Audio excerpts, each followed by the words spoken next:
All right, so it's me and I'm back. I was talking in my last video about how I first met God and how I was told by the bishop to go into my prayer closet and get to know him for myself. And so that is what I began to do. I started getting, reading my word, seeking him out. I didn't, I was a little, I'm going to say, like, kind of simple because based on where I came from, I didn't really expect much. I didn't even really know where life was going to take me. Not looking at it on any kind of scale, just kind of wanted to be as much involved as I could without being a victim to some of those in the ministry that were like, had that shark mentality. And I did run into people like that, and I didn't quite understand why that was. And so I found myself committed, just without even thinking about it, committed to going through that process without questioning it, without um, worrying about it. I didn't have much.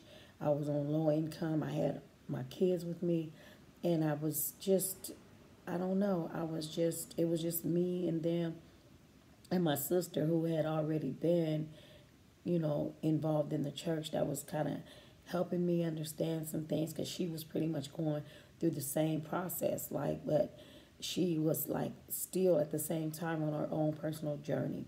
So I had asked God to reveal himself to me and help me to understand his spirit and what he requires from us as Christians. And it was just always just me and him. Like, I had got to a point where I always like prayed to him for everything, like whatever decision I had to make, like I would not make it without seeking him.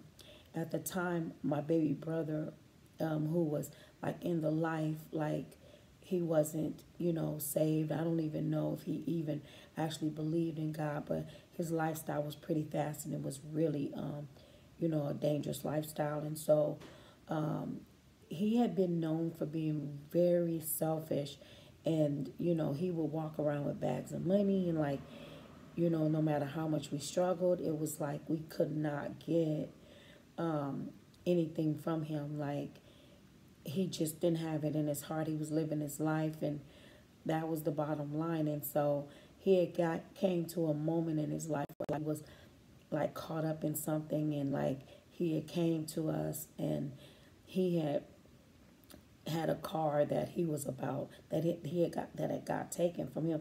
It was pretty much the only thing he had left. But me and my sister had been praying a lot for him at that time, and we just wanted him to come out of that, like out of the lifestyle. And so things were really going crazy, but we were praying his protection and stuff like that. So he had came over to see me, and only thing I actually had in my apartment was like a microwave, a table, a stove and refrigerator, like a little bitty chair, I think. No, I didn't even have a chair or anything in my living room. I had a little TV, which I never watched at all. At first, I didn't have a phone, but I had got a phone. Um, and I think sometime the phone ended up getting cut off, and I didn't care. Like, and it was like a 3 bedroom, and it was like reasonable, enough for me to just pay my bills and get food for me and my kids.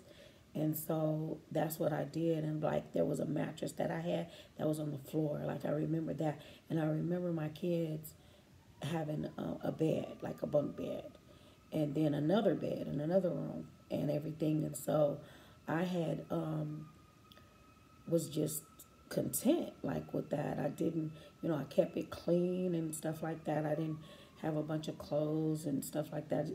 I just wanted to make sure that they had what they needed, not anything more than that, which I couldn't afford anything crazy anyway. So I was a little bit behind on my rent, like from the month before, because while I was going to church, there was always this opportunity for the sacrificial offering, and then there was me being taught how to pay tithes. And like, I felt like if I didn't do that, like I would get in trouble, or like, I wasn't doing it right. So I did that. I paid the tithes, and it kept me behind, like in my rent and stuff. And so this month, there was a month that came up like I was behind like $300, and my sister was pretty much doing the same thing. Like, we was really believing God at the time. We were like, we just gonna do it and give it, and we just did it. Like, we didn't really know what would happen. And so it was as if God was taking me on this journey. Like, I was just actually beginning to start feeling his presence, but I was still feeling a little bad about not receiving the Holy Ghost because I was tarrying. And this was a fivefold ministry, and I'm like, well, what's wrong with me? And I really actually began to start believing that God did not, he didn't want to live in me like that because of my past and everything. And so I was like, okay, well, I'm just going to do it. I would weep and, pray every day, day and night. Like, I had a set time. Like, I would pray day, I would pray in the daytime, and I would pray at night. And my life was changing.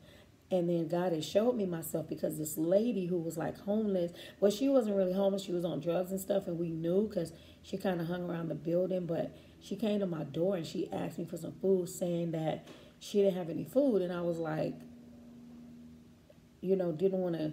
I'm like, I don't have anything. Like, how can I give her something, when I know, like, my food was like rationed out for me and my kids. And I was looking at her like, don't come to my door, asking for stuff. Like, that was my first real encounter outside of what I was doing with somebody besides the church. Like, I really wasn't paying attention to the world. I just knew that I wanted something different for my life, and I wanted a chance to grow. I just wanted to believe that in miracles, and I wanted to believe that, what God was going to do with it was something that I never experienced before.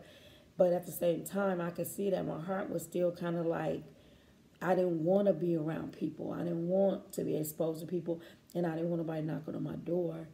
And so my sister was downstairs. Like, I lived upstairs and she lived across from me downstairs, and she looked at me, and after it was like over, so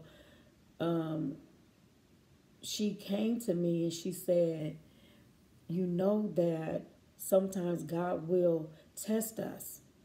And I had never thought about that. And so, and I was like, why would he do that? Like, and she was just saying that when we grow, like, a lot of times it's because we are tested, and he will see what we will do.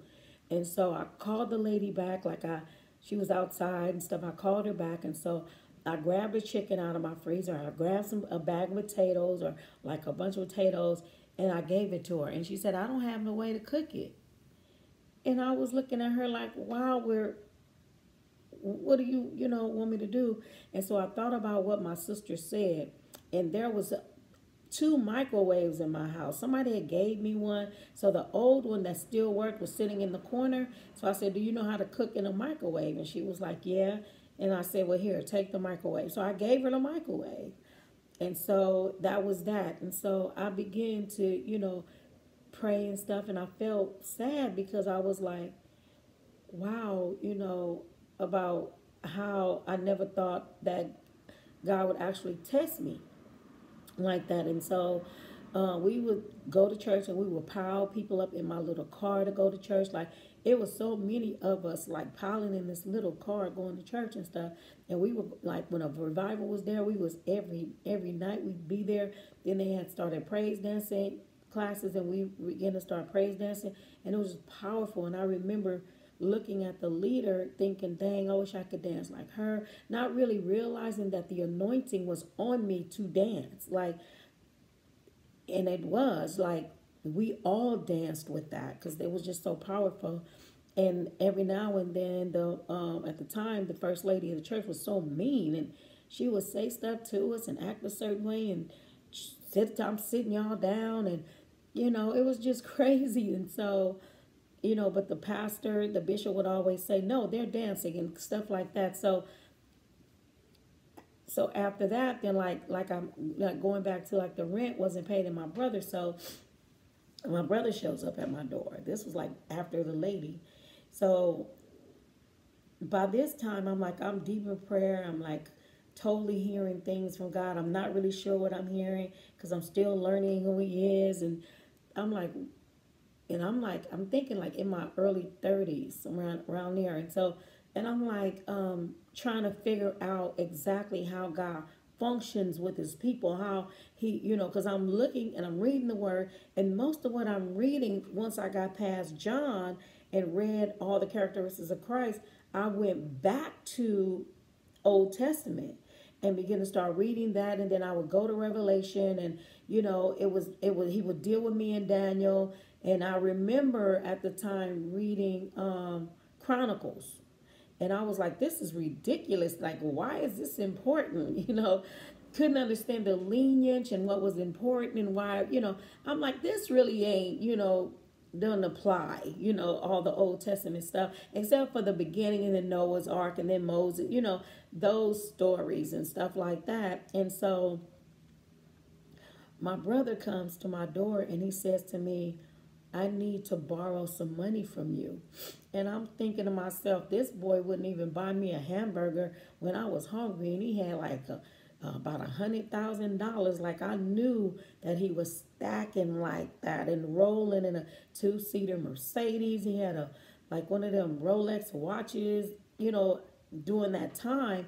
And I remember, struggling, and he was like, I can't help you. Like, no matter what me and my family went through, he wouldn't do it. And so I was like, this cannot be possible. Like, I'm thinking to myself, this cannot be from God testing me, like my sister said, and all this. And I'm like, this is not possible.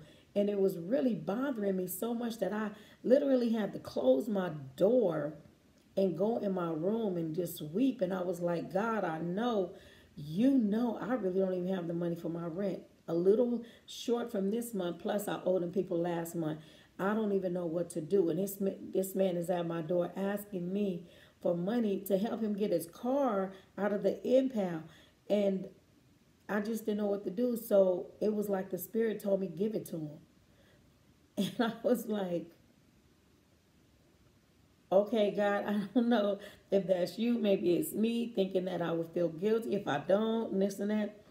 And I could hear the, Spirit of the Lord say to me, trust me and give it to him. And so, and I said, he don't pay nobody back. He's not going to, I'm arguing, like going back and forth. And this really happened. Like, I'm telling you.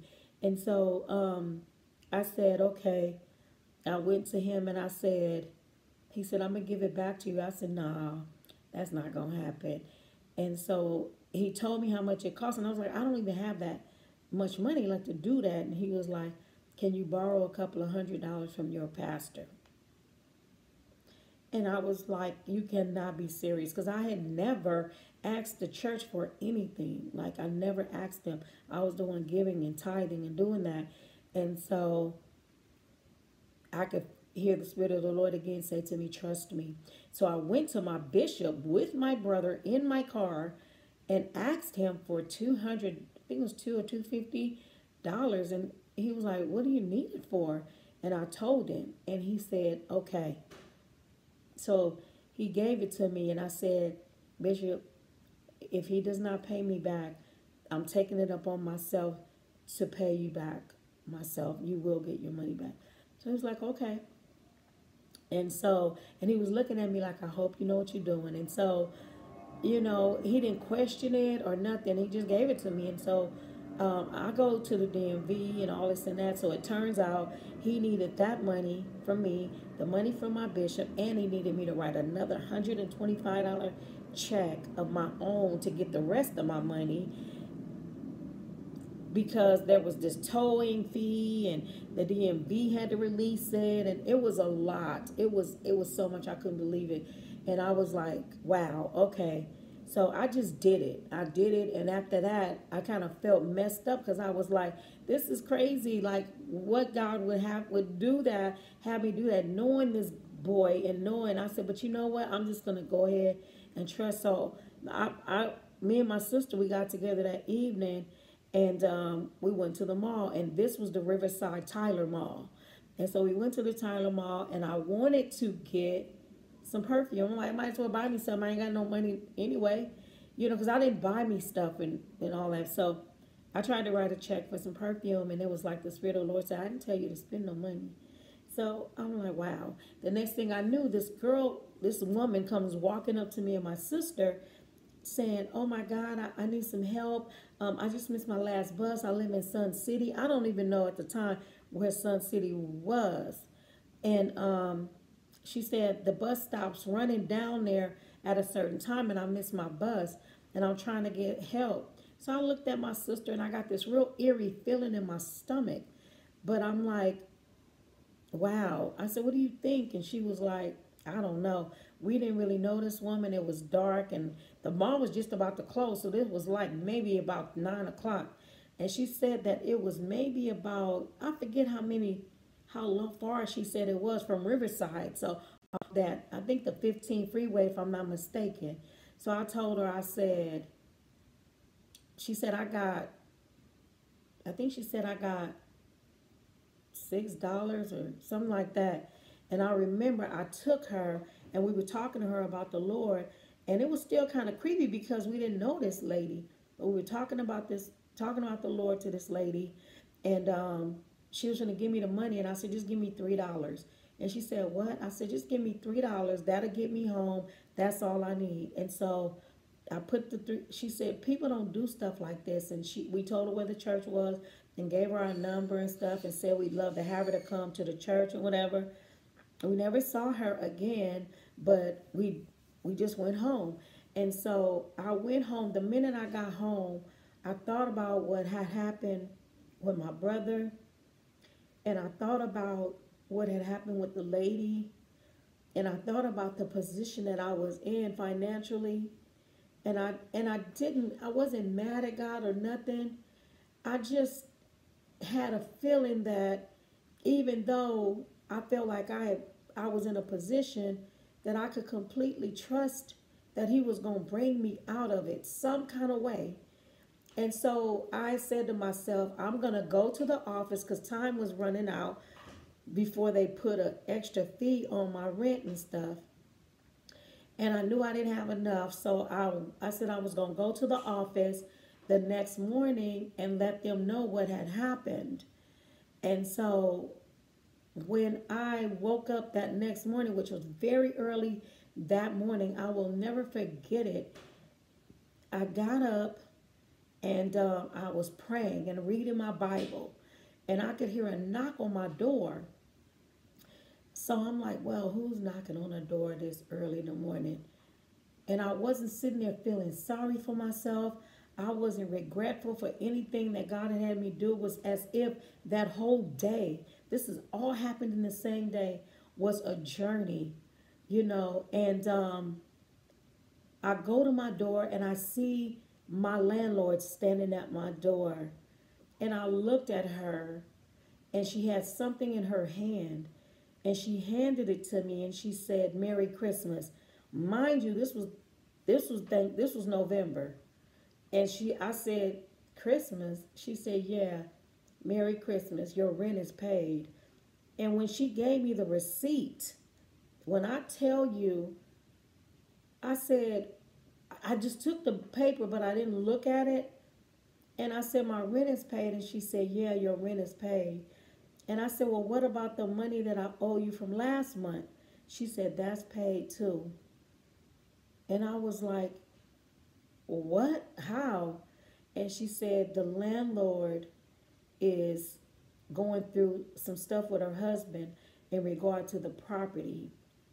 And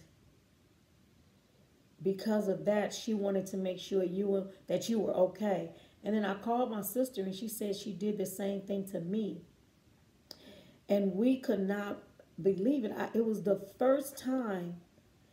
very first time that God had actually performed a miracle in my life.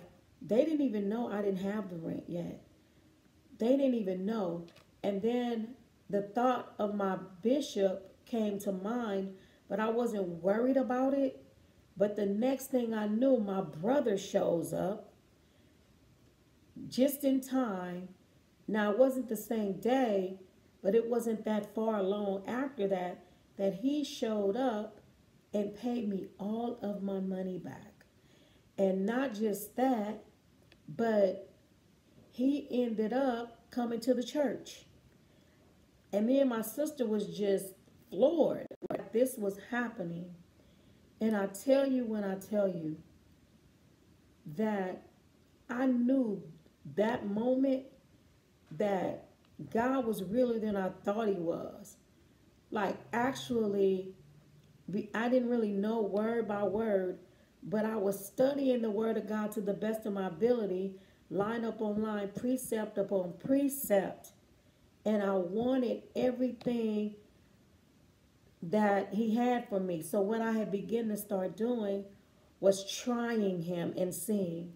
I didn't realize I was already trying him because the Bible says in Malachi that, to try me and see won't I open up a window in heaven and pour out blessings so big you won't even have room enough to receive them.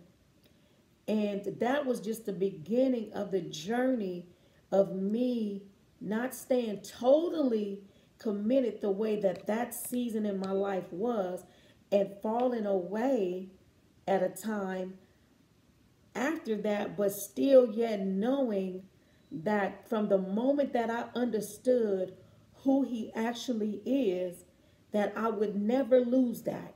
No matter what I was going through, what decisions or mistakes that I made, that he had somewhat created or made a covenant with me that was unbreakable. No matter what I did, I could not break it. Letting me know I'm faithful, I am connected to you, and I'm going to hold on to you until I get you there. And so I bless him for that. That's only one thing that happened in my life. What I knew, it was nobody but him. And I wanted to share that. So I'm going to end with that part of it, but I will pick it up and tell you more about the journey because so much happened after that, and I want to share it with you. And I pray that this blessed you.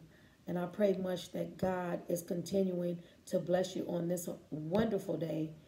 And just know that I am praying much for all of you, each and every last one of you that's watching this, that God will pour blessings in your life and that what he did for me to prove to me who he is, that if you just ask him and seek him, like it don't even have to take all of that which I had did, but that he give you that.